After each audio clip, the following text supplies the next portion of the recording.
بسم اللہ الرحمن الرحیم، السلام علیکم۔ دردناک زیادتی بھرے سفر کی داستان۔ مولانا ظفر تھانسیری رحمۃ اللہ علیہ اپنی کتاب تاریخ کالا پانی میں لکھتے ہیں کہ ہمارا علماء کا ایک قافلہ تھا۔ انگریز نے اس قافلے کو دہلی سے لاہور بھیجا، مگر جس انگریز نے دہلی سے لاہور بھیجا اس نے ہمیں صرف ہتھکڑیاں لگائی، لہٰذا ہم بڑے اطمینان سے اللہ اللہ کرتے ہوئے دہلی سے لاہور پہنچ گئے۔ لیکن لاہور جیل کا انچارج بہت ہی جابر اور ظالم قسم کا آدمی تھا۔ اس نے کہا یہ مولوی آرام کے ساتھ سفر کر کے یہاں آ گئے، اب میں ان کو سبق سکھاؤں گا کہ یہ ہمارے ساتھ کیسے غداری کرتے ہیں اور ہمارے نمک حرام بنتے ہیں۔ لہٰذا اس نے ریل گاڑی کے اندر چھوٹے چھوٹے کیبن بنوائے اور ہر کیبن میں چاروں طرف کیل لگوائے۔ وہ فرماتے ہیں کہ ہمارے بیٹھنے کی جگہ کے چاروں طرف ایک ایک دو دو انچ کے فاصلے پر کیل لگے ہوئے تھے۔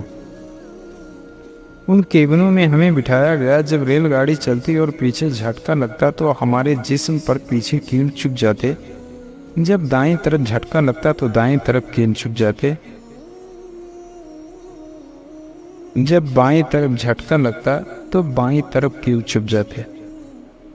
چلتی ہوئی گاڑی پر ہمیں پتہ نہیں ہوتا کہ بریک کب لگنی ہے یا نہیں۔ جب ایک دم بریک لگتی تو ہمارے ان زخموں پر بھی کیل چبھتے۔ فرماتے ہیں کہ وہیں پسینہ بھی نکلتا اور خون بھی بہتا، سو بھی نہیں سکتے تھے۔ ہمیں انہوں نے لاہور سے ملتان میں بھیجنا تھا۔ یہ تکلیف دینے والا سفر 1 ماہ میں طے ہوا اور ہم پورا مہینہ دن میں بھی بیٹھے رہتے اور رات کو بھی بیٹھے رہتے۔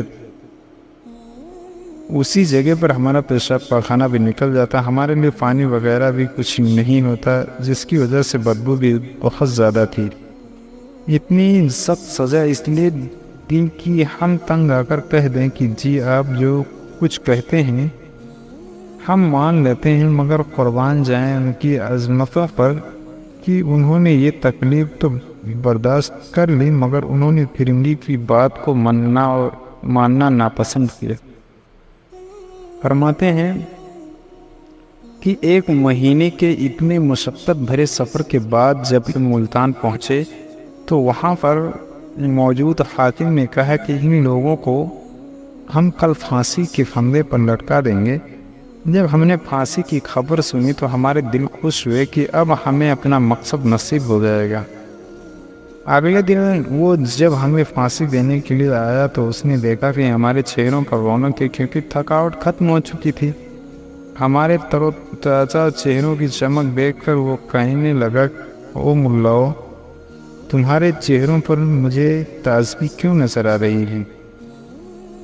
ہم میں سے ایک نے جواب دیا کہ ہمارے چہرے اس لیے تر و تازہ ہیں کہ آپ ہمیں پھانسی دیں گے تو ہمیں سعادت نصیب ہو جائے گی۔ جب اس نے یہ بات سنی تو وہیں سے واپس دفتر چلا گیا اور اس نے اپنی بڑی اتھارٹی سے رابطہ کیا اور بتایا کہ یہ تو خوش ہے کہ ان کو پھانسی دے دی ہے۔ لہذا اس نے واپس آ کر اعلان کیا کہ او ملاؤ، تو خوش ہو کر موت مانگتے ہو، لیکن ہم تمہیں موت بھی نہیں دینا چاہتے۔ ہم نے یہ فیصلہ کیا ہے کہ تمہیں کالا پانی میں بھیج دیا جائے۔ اس جگہ پر پہنچ کر مولانا ظفر تھانسیری رحمۃ اللہ علیہ نے ایک شعر لکھا۔ فرماتے ہیں مستحق دار کو حکم نظر بندی ملا، کیا کہوں کیسے رہائی ہوتے ہوتے رہ گئی۔ فرماتے ہیں کہ اس سے بھی بڑی قربانی کا وقت وہ آیا جب وہ ہمیں کالا پانی بھیج رہے تھے۔ اس وقت انہوں نے منصوبہ بندی کے تحت ہمارے بیٹوں بیٹیوں بیویوں اور باقی چھوٹے بڑوں کو بلوا لیا اور ہمیں زنجیروں میں باندھ کر گھڑیاں پہنا کر ان کے سامنے پیش کیا اور ان سے کہا کہ تم انہیں مان لو۔ اگر یہ کہتے ہیں کہ ہم فرنگی کے غدار نہیں تو ہم انہیں اب بھی تمہارے ساتھ گھر بھیج دیتے ہیں۔ فرماتے ہیں کہ اب بیوی رو رہی تھی، بیٹی بھی رو رہی تھی، میرا ایک چھوٹا بیٹا بھی رو رہا تھا اور میرے ساتھ لپ کر رہا تھا کہ ابو آپ یہ کہاں سے کیوں نہیں دیتے، بس آپ کہہ کر ہمارے ساتھ گھر چلیں۔ فرماتے ہیں کہ میرے لیے اس سے بڑا ڈگمگانے والا لمحہ کوئی نہ تھا۔ جب میرا بیٹا بہت زیادہ رویا تو میں نے اپنے بندو کو اشارہ کیا کہ بچے کو سینے سے لگائے اور اس بچے سے کہے کہ بیٹا اگر زندگی رہی تو تمہارا باپ تمہیں دنیا میں آ کر ملے گا، اور اگر نہ رہی تو پھر قیامت کے دن حوض کوثر پر ہماری ملاقات ہوگی۔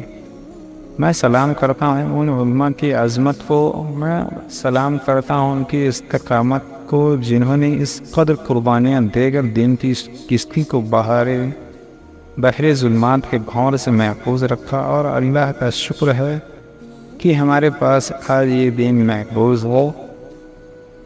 محفوظ حالت میں موجود ہے۔ اس بیان کو اپنے دوستوں اور جاننے والوں کو شیئر کریں تاکہ دوسروں کو بھی آپ کی ذات و مان سے فائدہ ہو، اور یہ آپ کے لیے صدقہ جاریہ وغیرہ ہے۔ کیا پتہ اللہ تعالیٰ کو ہماری یہ عادت پسند آ جائے اور جنت میں جانے والوں میں شمار کر دے۔ اللہ تعالیٰ ہمیں علم سیکھنے اور اسے دوسروں تک پہنچانے کی توفیق عطا فرمائے، آمین۔ خدا حافظ، دعوانا الحمدللہ۔